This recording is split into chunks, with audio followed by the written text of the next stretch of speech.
पाकिस्तानचे top military leader Sahir Mirza हे गेलेत बांगलादेशला आणि ऑब्वियस आहे की भारताने त्यांना जो भारतावरून जाणारा जो एरियल रूट आहे तो तर अलाउ केलेला नाही, त्यामुळे ते चीनच्या मार्गे म्हणजे भारताचा जर तुम्ही मॅप जर पाहिला तर वरून भारताच्या मॅपच्या वरून त्या एरियल रूटने ते बांगलादेशला पोहोचले. बांगलादेशमध्ये सध्या चीफ ॲडवायझर म्हणून जे काम करत आहेत ते आहेत मोहम्मद युनिस, कारण सध्या काही दिवसाआधीच तिथं तख्तापालट आहे तो झालेला आहे, त्यामुळे आता तिथं पीएम नाही आहेत तर चीफ ॲडवायझर आहेत, पण ते अजूनही पीएम सारखंच ते काम करत आहेत.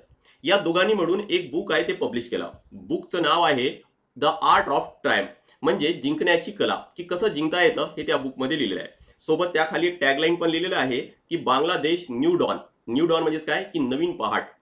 आणि विशेष म्हणजेच काय की आता चर्चेमध्ये हा मुद्दा का आहे, कारण त्या बुकवर नीट जर आपण पाहिलं तर बांगलादेशचा जो मॅप आहे त्यामध्ये भारताचा सुद्धा काही एरिया पाहायला मिळतो.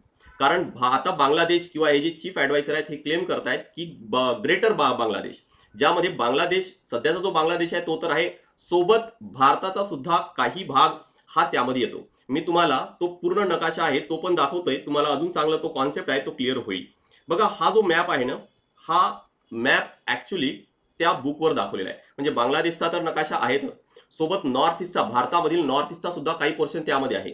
आणि भारतातील जर आपण पूर्वेकडे म्हणजे बांगलादेशच्या पूर्वेकडील काही राज्य जर पाहिले, जसं झारखंड आहे, ओडिसा आहे, बिहार आहे, हा पण काही भाग आहे त्यामध्ये दाखवलेला आहे. आणि म्हणून हा सध्या चर्चेचा विषय बनलेला आहे. ही जी जोडी आहे किंवा ही जी मैत्री आहे, एका बाजूला पाकिस्तान दुसऱ्या बाजूला बांगलादेश, ही भारतासाठी किती अवघड जाणार आहे ही तर वेळ सांगेल. पण तुम्हाला काय वाटतंय हे नक्की चॅट बॉक्समध्ये कळवा.